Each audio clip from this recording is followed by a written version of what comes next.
ఓం నమో నారాయణాయ. శ్రీమతే రామానుజాయ నమః. శ్రీమన్నారాయణ చరణం శరణం ప్రపద్యే. అందరికీ నమస్కారం అండి. మనకు ఆల్రెడీ శ్రవణ మాసం వచ్చేసింది, ఒకరోజు అయిపోయింది. రేపు మంగళవారము, దక్షిణాయనం, శ్రవణ మాసం, మంగళవారము విధియ. అయితే ఇది మంగళగౌరి వ్రతాలు చేసుకునే వాళ్ళు ఈరోజు చేసుకుంటూ ఉంటారు. అయితే మంగళగౌరి వ్రతం చేసుకొని వాళ్ళు కూడా పెళ్ళి కావాలని కోరుకునే అమ్మాయిలు చక్కగా గౌరమ్మను, పసుపు గౌరమ్మను చేసుకొని తమలపాకులో పెట్టుకొని పూజించుకోవడం వల్ల వాళ్ళకు వివాహాలు కుదురుతాయి అని మన పెద్దలు చెప్తున్నారు. కాబట్టి అవకాశాన్ని ఉపయోగించుకొని వాళ్ళు కూడా చేసుకోవచ్చు.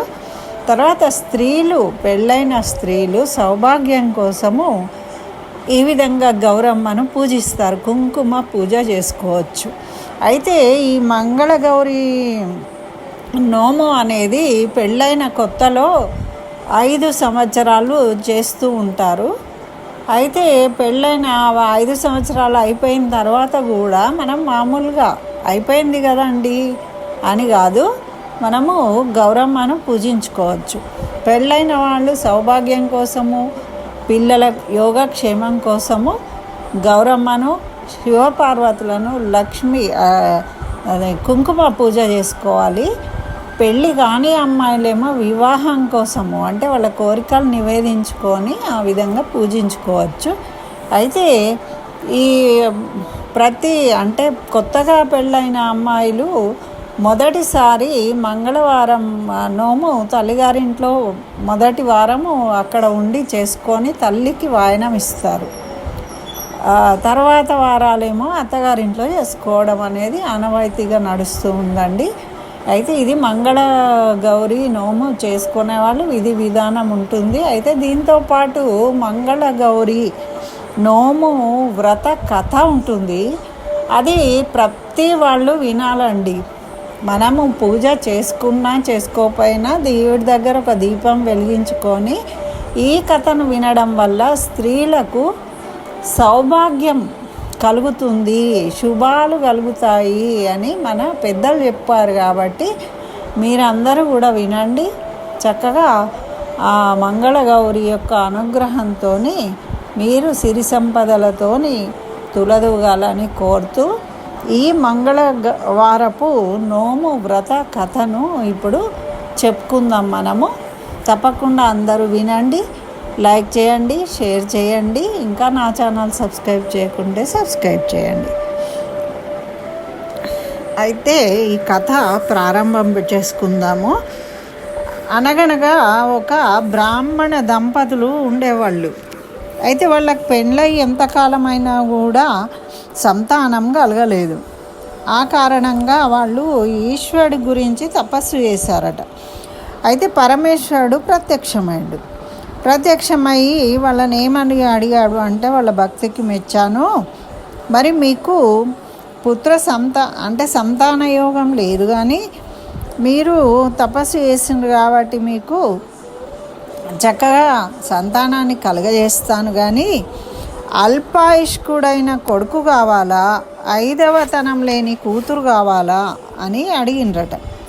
అడిగితే అప్పుడు అల్పాయుష్కుడైనప్పటికీ కొడుకునే ఇయ్యమని వీళ్ళు ప్రార్థించిండ్రు. అప్పుడు పరమశివుడు తదాస్తు అని వరం ఇచ్చి అంతర్ధానమైపోయిండు. ఇట్లా శివుడు ఇచ్చిన వర ప్రభావంతో అచిరకాలంలోనే ఆ బ్రాహ్మణ ఇల్లాలు గర్భం ధరించి సకాలానికి చక్కటి మగబిడ్డను ప్రసవించిందట. అప్పుడు ప్రసవించగానే అల్పాయుష్కుడు కాబట్టి తక్షణమే యమభటులు వచ్చి ఆ బిడ్డను తమతో తీసుకుపోతాము అన్నారట. అప్పుడు ఆ బాలంతరాలైన బ్రాహ్మణ స్త్రీ గోరున విలపిస్తూ, లేక లేక కలిగిన బిడ్డ వీడు, పురుడు తీరేదాకా అయినా ఆగండి, తర్వాత పురుడు తీరిన తర్వాత వచ్చి తీసుకువెళ్ళండి అని వాళ్ళను కోరిందట. అప్పుడు ఆ తల్లి కోరికను మన్నించి యమదూతలు వెళ్ళిపోయిందట. అట్లా పురుడు తీరిందట. పురుడు తీరిన తర్వాత మళ్ళీ వచ్చిందట యమదూతలు. అప్పుడేమన్నదట అంటే, తండ్రులారా, మాటలు రానిదే మానవుడు కాలేడు గనుక మా శిశువు నోరారా మమ్ములను అమ్మా నాన్న అని పిలిచే వరకు ఆగండి, ఆ ముచ్చటైనాక తీసుకువెళ్ళండి అని వాళ్ళను మళ్ళీ బతిమలాడిందట, ప్రార్థించిందట. సరే అని వెళ్ళిపోయిందట యమకింకర్లు. అట్లా బాలుడికి మాటలు రాగానే మళ్ళీ వచ్చిందట. వాళ్ళు వచ్చి తీసుకువెళ్తాము అని అంటే అప్పుడు నా బిడ్డకి ఇంకా నడకనే రాలేదు అయ్యలారా, నడక రానివాడు నరుడు ఎట్లా అవుతాడు, మీరు ఎలా తీసుకువెళ్తారు, కాస్త నడక వచ్చిన తర్వాత తీసుకెళ్ళండి అన్నదట. అంటే సరే అని ఆ యమదూతలు మళ్ళీ వెళ్ళిపోయిందట. ఈ విధంగా వాళ్ళు ఏదో వంక పెట్టి ఆమె ఆపుతూ ఉన్నదట వాళ్ళను. ఆపుతూ ఉంటే ఒకరోజు తల్లి బిడ్డలకు తలంటుతూ ఏమంటుంది అంటే, త్వరలోనే రాబోయే యముల దూతలు వస్తారు, వచ్చి ఈసారి తీసుకువెళ్తే నేను ఏమి చెప్పగలను అని ఆమె చాలా దుఃఖిస్తూ ఉందట. ఇన్ని రోజులు ఏదో ఒకటి చెప్తూ ఆపుతూ ఉన్నాను కానీ ఇక ఇప్పుడు అన్నీ దాటిపోయింది కాబట్టి ఏమీ చెప్పడానికి కూడా లేదు అని బాధపడుతూ ఉందట. ఆమె అట్లా బాధపడుతూ ఉంటే ఆమె కంటి నుండి నీళ్లు జారి ఆ బిడ్డ వంటి మీద పడినాయట. అప్పుడు ఆ బిడ్డడు ఏమన్నాడట, తల్లి ఎందుకు నువ్వు ఏడుస్తున్నావమ్మా, ఏం జరిగింది అని అడిగిండట. అడిగితే ఆమె జరిగిందంతా చెప్పిందట ఆ చిన్న బాబుకు. అప్పుడు వాడు ఆలోచించి, అమ్మ ఇహంలో ఎటు అల్పాయుష్కుడిని అయిపోయినా కదా, వాళ్ళు ఎలాగూ తీసుకెళ్తారు నన్ను, కనీసం పరములోనైనా 10 కాలాల నుండి పుణ్యం చేసుకునే అవకాశం లేదు నాకు, కాబట్టి ఇప్పుడు నాకు కాశీ వెళ్ళి రావాలనిపిస్తుంది, కనుక నన్ను వెంటనే కాశీకి పంపించు, ఈ లోపల యమదూతలు వస్తే నేను వచ్చేదాకా ఆగమని చెప్పు అని చెప్పి ఆ చిన్న పిల్లోడు చక్కగా ఒంటరిగా తల్లి ఆజ్ఞ తీసుకొని కాశీకి వెళ్ళిండట. అయితే మరొక్కడే ఎలా వెళ్తాడు అని ఆ తల్లిదండ్రులు వాళ్ళ మేనమామను వెంట ఇచ్చి పంపించిండ్రట కాశీకి. ఆ మేనమామ మేనల్లుడు ఇద్దరు కాశీకి వెళ్తూ ఉన్నారట. మరి ఆ రోజుల్లో ఒకటేసారి వెళ్ళలేరు కదా, మధ్య మధ్యలో ఆగుతూ వెళ్తూ ఉన్నారు, ఎక్కడో విశ్రాంతి తీసుకునే అవకాశం ఉన్న చోట. అట్లా ఒక పూల తోటలో వాళ్ళు కాసేపు విశ్రాంతి తీసుకున్నారట. కూర్చొని ఉండంగా పూల తోటలో పూలు కోసుకొనేడానికి ఆ ఊరి రాజ కూతురు, ఆమె చెలులు, ఆమె స్నేహితులు అందరూ వచ్చిండ్రట. వచ్చి వాళ్ళు ఇష్టం ఉన్నట్టుగా సరదాలు ఆడుతూ తగులాడుకుంటూ ఉన్నారట. వాళ్ళు ఏమన్నారట అంటే ముండా ముండా అని తిట్టుకోసాగిండ్రట. అయితే అప్పుడు నాకు ఈ రాత్రికి పెళ్ళి అవుతుంది, ఆ రాజకుమారి ఏమన్నదట అంటే, నాకు ఈ రాత్రికే పెళ్ళి కాబోతుంది, అదీగాక మా అమ్మ శ్రావణ మాసం మంగళవారం నోము నోచుకున్నది, నాకు వాయనం ఇస్తుంది ప్రతిసారి, మరి ఆ వ్రత మహిమ చేత నాకు ఎప్పటికీ కూడా అట్లాంటి పరిస్థితి రాదు, కాబట్టి నన్ను ముండా అనవద్దు అని చెప్పి చేతిలో పూలను నేల మీద పారవోస్తూ ఉంటే ఆ పూలన్నీ తిరిగి చెట్ల కొమ్మలకు ఎగిరి అతుక్కున్నాయట. ఆమె అంత శక్తిమంతురాలు, అంత భక్తిపరురాలు అన్నమాట. ఆమె కింద పడేద్దామంటే ఆ పూలన్నీ చెట్టుకు అతుక్కున్నాయట. వీళ్ళిద్దరు కూర్చొని అది చూసిండ్రు, మేనల్లుడు మేనమామ. అప్పుడు ఆ బాలుడు ఏమనుకున్నాడట అంటే, అరే ఈమె ఎంత మంచి అమ్మాయి, పిల్ల తన భార్య అయితే ఎంత బాగుంటుంది, అంటే ఈయనకి అల్పాయుష్కుడు కదా, మరి పెళ్ళి చేసుకుంటే ఆమెకు ఆ పరిస్థితి రాదు అంటే నేను కూడా బతికిపోతాను కదా అని అనుకున్నాడట. ఆ రోజున రాజుగారు తన కూతుర్ని పెళ్లి కుమార్తెను చేయించిండు. ఇక పెళ్ళి చెయ్యాలి. వీళ్ళేమో అక్కడ బస వేస్తూ ఉన్నారు. అయితే రాణి ఆమెకు శ్రావణ మంగళవారం నోము వాయనం ఇచ్చిందట. అందరూ పెళ్లివారు రాక కోసమే ఎదురు చూస్తూ ఉన్నారట. అప్పుడు ఏమైంది, పెళ్లి కుమారునికట కాస్త సుస్థి అయింది, పెళ్ళి మరొక ముహూర్తానికి వాయిదా వేసుకోవాల్సింది అని ఆ పెళ్ళివారు కబురు పంపించిండట. పెళ్ళివారు వచ్చే బదులు ఎవరో దూతతోని కబురు పంపించిండట. అప్పుడు ఏం చేయాలి, ఇక రాజుకు ఇష్టం లేదు అట్లా వాయిదా వేయడం. ఎందుకంటే తను మంచి ముహూర్తం పెట్టుకున్నాము, పెళ్ళి ఆ ముహూర్తానికి చేయకపోవడము పరువు తక్కువ అని భావించి కనీసము ఎరువు పెండ్లైనా ఆమె అప్పుడు ఏం చేసేవాళ్ళట అంటే ఆ సమయానికి ఎవరితోనో పెళ్ళి చేసేసి తర్వాత మళ్ళీ అసలు వ్యక్తితోని పెళ్ళి జరిపించేవాళ్ళట. అట్లా ఎరువు పెళ్ళైనా చేయాలనుకున్నారట వాళ్ళు. మరి ఎరువు పెళ్ళి కొడుకు కోసం ప్రయత్నిస్తూ ఉన్నారట. కానీ ఆ ఊళ్ళో వాళ్ళు ఎవ్వరు కూడా ఒప్పుకోవడం లేదు ఎరువు పెళ్ళి, అందులో రాజకుమారుతోని అంటే. ఇట్లా అంగీకరించకపోతే వాళ్ళు అందరినీ వెతుకుతూ ఉంటే ఈ పూల తోటలో బస చేసిన పొరుగు ఊరి నుంచి వచ్చిన మేనల్లుళ్ళు ఉన్నారు. ఇక వాళ్ళని చూసి ఎవరు ఒప్పుకోవట్లేదు కాబట్టి వీళ్ళని పట్టుకొని కొంచెం నయాన భయాన వాళ్ళని ఒప్పించిండట. ఒప్పించి ఆ మేనల్లుడికి తన కూతుర్ని ఇచ్చి పెళ్లి జరిపించిండ మహారాజు. ఈయన కోరుకున్నది కూడా అదే. అయితే తర్వాత వధూవరులు బంగారు పాత్రలో భోజనం చేస్తూ ఉంటే ఆ వరునికి పెట్టిన ఉంగరమాట ఆ పాత్రలో పడిందట. అప్పుడు వధువు దాన్ని తీసి తన వేలికి పెట్టుకున్నదట. శయ్యా మందిరానికి వెళ్ళిపోయిందట. వెళ్ళిపోతా రాత్రి కలలో మంగళగౌరిగా అనిపించిందట. అమ్మాయి, ఈ రాత్రే నీ భర్తకు పాము గండం ఉంది, జాగ్రత్తగా ఉండు. ఆ పామును నీ తల్లి నీకు వాయనం ఇచ్చిన కుండలోనికి పట్టి గట్టిగా మూత ఉంచు అని చెప్పిందట. అప్పుడు ఆ పిల్ల ఉలిక్కిపడి లేచి చూసేసరికి అప్పటికే ఒక పెద్ద పాము బుసలు కొడుతూ పెళ్ళి కొడుకు మంచం దగ్గరకు వస్తూ ఉందట. వెంటనే ఆ రాజకుమారి అటక మీద ఉన్న నోము కుండని తీసుకుందామని చూస్తే ఆమెకు అందుతులేదట. అప్పుడు ఆమె వరుణి తొడపై నిలబడి ఆ కుండ అందింపిందట. ఆ పాము అందులోకి పట్టి దాన్ని ఒక రవికగుడ్డతోని మూత గట్టిగా కట్టేసిందట. అట్లా కట్టిన తర్వాత ఏమైంది, మళ్ళా అటక మీద పెట్టేసింది. హాయిగా నిద్రపోయింది. ఇక నిశ్చింతగా తెల్లవారింది. మేనమామ వచ్చిండు, ఈ పెళ్లి కుమారుణ్ణి నిద్ర లేపిండు, తిరిగి దానితో కాశీకి తీసుకెళ్ళిపోయిండు.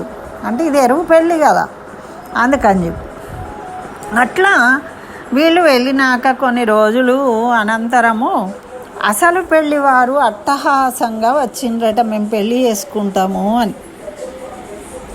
అయితే అప్పుడు ఏమైంది అంటే ఆ అమ్మాయి ఏమన్నదంటే నాకు తాళి కట్టిన వాడే తన భర్త అని ప్రకటించేసిందట. నేను ఇంకెవరిని పెళ్ళి చేసుకోను, ఆల్రెడీ నాకు పెళ్ళి అయిపోయింది అని ఎవరెంత చెప్పినా కూడా ఆమె వినలేదట. అయితే అప్పుడు వాళ్ళు ఏమన్నారంటే అసలు కాశీకి పోయిన వాడే నీ భర్త అనేందుకు నీకు నిదర్శనం ఏముందమ్మా అని అడిగిండ్రట అందరూ. ఏదో అయింది వెళ్ళిపోయిండు కదా అని. అయితే అప్పుడు తండ్రి నువ్వొక సంవత్సరము అన్నదానం చెయ్యి, నేను ఆ సంవత్సరం అంతా తాంబూలం దానం చేస్తా, అప్పుడు నీకు నేను నిదర్శనం చూపిస్తా, అంతవరకు నువ్వు నా పెళ్ళి విషయం మాట్లాడకు అని చెప్పిందట. చెప్తే సరే అన్నాడట ఆ రాజు. ఆయన అన్నదానం చేస్తూ ఉన్నాడట. ఈమెనేమో తాంబూలాలు ఇస్తూ ఉన్నదట ఆ భోక్తలందరికీ వాళ్ళు అన్నం తినగానే. అట్లా ఇస్తూ కొన్నాళ్లకు ఒక సంవత్సరం పూర్తవుతుంది అన్నప్పుడు ఆ కాశీకి వెళ్ళిన మేనల్లుళ్ళు ఈ స్వగ్రామానికి తిరిగి వెళ్తూ మళ్ళా మార్గంలోనే కదా ఉండేది, ఈ పూల తోటలోకే బస చేసి వచ్చిండట. అక్కడ ఉన్న సత్రంలో భోజనాలు చేసిండట. చేసినాక రాజకుమార్తె వద్ద తాంబూల దానం పరిగ్రహిస్తూ ఉంటే అప్పుడు ఆమె చూసి ఆ యువకుణ్ణి గుర్తుపట్టింది. ఇంకేముంది, అతని చేతిని పట్టుకొని ఇతడే నా పెనిమిటి అని చెప్పేసిందట అందరికీ. పెద్దలందరూ రుజువు ఎట్లా, ఈయననే అని. అంటే అప్పుడు పెళ్ళినాడు పాత్రలో నుండి తీసి తన వద్ద భద్రపరుచుకుంది కదా ఉంగరము, అతని వేలికి దొడిగిందట. అది సరిగ్గా సరిపోయిందట. సరే అని ఆ రాత్రి కలలో మంగళగౌరి చెప్పిన పాము విషయం కూడా చెప్పిందట అందరికీ. చెప్పి ఆ కుండ కోసము ఆయన తొడపైకి ఎక్కిన నేను దానికి నిదర్శనంగా పారాణి కాళ్ళ పసుపు జాడలు కూడా ఉన్నాయి అని చూపించిందట అందరికీ. ఆ కుండను తీసి అక్కడ విప్పి చూసిందట. అందులో పాము బంగారు పాము అయి ఉన్నదట ఆ అమ్మవారి అనుగ్రహంతో. ఇన్ని రుజువులు చూపెట్టేసరికి ఇక అందరూ సంతోషించి రాజు కూడా అందరూ కూడా అంగీకరించి అప్పుడు వాళ్ళకి మళ్ళీ యథావిధిగా వివాహాన్ని జరిపించారట. జరిపించి అత్తవారింటికి పంపుతూ ఉన్నారు. తల్లి ఆమె చేత మరి శ్రావణ మంగళవారం నోము నోయించిందట. వెంటనే నోయించి ఆ కాటుక ఒక భరణిలో భద్రపరిచి ఇచ్చిందట. మరి శ్రావణ మంగళవారం అంటే కాటుక చాలా ముఖ్యమైంది కాబట్టి ఆ కాటుకను తీసుకెళ్ళు, ఇది నీకు రక్ష అని తల్లి ఇచ్చిందట. వెంట పట్టుకొని పోయిందట.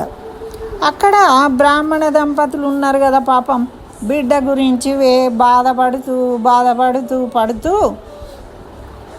ఎడతెగని కన్నీరు కార్చి వాళ్ళు అందులో అయిపోయినరట. వాళ్ళకి సేవలు చేసేవాళ్ళు కానీ ఎవరు లేరు కదా, వాళ్ళకి పిల్లలు లేరు కదా. ఈ ఉన్న కొడుకు ఇక్కడికి వెళ్ళిపోయాయి. మరి ఎవరు లేక వాళ్ళను ఎవరు క్షేమం అడిగేవాళ్ళు లేక రోజు దుఃఖితులై ఉన్నారట. అటువంటి సందర్భంలో ఈ పెళ్లి కూతురుతో సహా చక్కగా వాళ్ళ కొడుకు వస్తున్నాడు.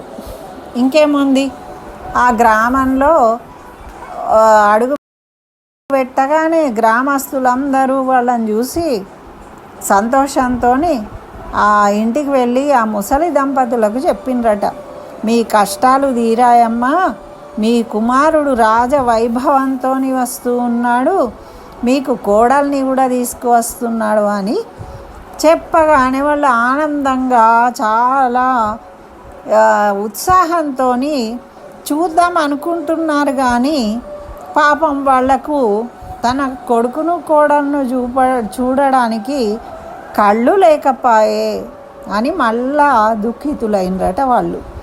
అప్పుడు ఆ బ్రాహ్మణ కుమారుడు తన భార్యతోని వచ్చి తల్లిదండ్రులకు పాదాభివందనం చేసిండట. ఆ కోడలు కూడా చక్కగా పాదాభివందనం చేసిందట. అయ్యో, నా కొడుకు నా కోడలు వస్తే మేము చూడడానికి మాకు అదృష్టం లేదే అని వాళ్ళు బాధపడుతూ ఉంటే, మీరు బాధపడకండి అని ఆ రాకుమారి ఏం చేసిందట, తనతో తెచ్చిన శ్రావణ మంగళవారపు నోము కాటుక ఉంది కదా, దాన్ని అత్తమామల కళ్ళకు పూసిందట. ఇంకేముందండి, అదే తడువుగా వాళ్లకు చూపు వచ్చిందట. ఇంకా ఆ కొడుకును కోడన్ని చూసుకొని చక్కగా సంబరిపడిపోయిందట. ఈ మహత్యానికి ఆశ్చర్యపడిన వాళ్ళందరూ ఇరుగు పొరుగు ఉంటారు కదా, వాళ్ళందరూ ఇంత మహిమ కలగడానికి ఏం నోము నోచావమ్మా, నువ్వు రాజకుమారివైనా కూడా ఇంత మహిమ కలగడానికి నోచిన నోమేంటిలో మాకు కూడా చెప్పు అని ఆ రాజకుమారి దగ్గర అడిగినరట. అప్పుడు ఆమె తరగని సిరులతో చెరగని సౌభాగ్యాలతో చెప్పలేనంత కాలము సుఖ సౌఖ్యాలను ఇచ్చేది మంగళగౌరి నోము అని చెప్పి ఈ విధంగా విధానం చెప్తుందట. నోము పట్టిన మొదటి సంవత్సరము 5 ముత్తైదువులని, 2వ సంవత్సరం 10 మందిని, 3వ సంవత్సరం 15 మందిని, 4వ సంవత్సరం 20 మందిని, 5వ సంవత్సరం 25 మందిని ముత్తైదువులుగా పిలిచి పసుపు రాసి బొట్టు పెట్టి కాటుకిచ్చి శనగలు కొబ్బరి వగైరా వాయనాలు ఇవ్వాలి. 5 ఏళ్ల తర్వాత ఉద్యాపన చేసుకోవాలి. మరి ఉద్యాపన అంటే ఏంటిది? 5 ఏళ్ళు అయ్యాక 33 జతల అరిసెలను చేయాలి, కొత్త కుండలో పెట్టాలి వాటిని, ఆ పైన కొత్త రవిక గుడ్డతో దాన్ని కట్టాలి, కట్టి మట్టెలు, మంగళసూత్రాలు వగైరా మంగళాభరణాలు పెళ్లి కూతురుకు వాయనమి ఇవ్వాలి. ఆ విధంగా కట్టింది. ఇట్లా ఈ పద్ధతిని చక్కగా చేసిన వాళ్లకు చక్కగా సౌభాగ్యవంతులు అవుతారు, సుఖ సంతోషాలతో చక్కగా ముత్తైదువులా జీవిస్తారు బతికినన్ని నాళ్ళు అని మా అమ్మ చేసింది, నేను కూడా చేస్తూ ఉన్నాను అని ఆ రాజకుమారి అక్కడ వచ్చిన వాళ్ళందరికీ చెప్పిందట. చక్కగా అందరూ కూడా దీన్ని పాటిస్తూ వాళ్ళందరూ కూడా సుఖ సౌభాగ్యాలతోని చక్కగా జీవించారట. ఇదండి మంగళగౌరి వ్రతము యొక్క కథ. దీన్ని విన్నవాళ్ళు, చూసిన వాళ్ళు, చేసిన వాళ్ళు అందరికీ కూడా ఆ మంగళగౌరి సుఖ సౌభాగ్యాలను అనుగ్రహిస్తుంది అని మనకు పెద్దలు చెప్పిండ్రు. కాబట్టి అందరూ వినండి, ఆ అమ్మ అనుగ్రహాన్ని పొందండి. స్వస్తి. జై శ్రీమన్నారాయణ. సర్వం శ్రీకృష్ణ చరణారవిందార్పణమస్తు.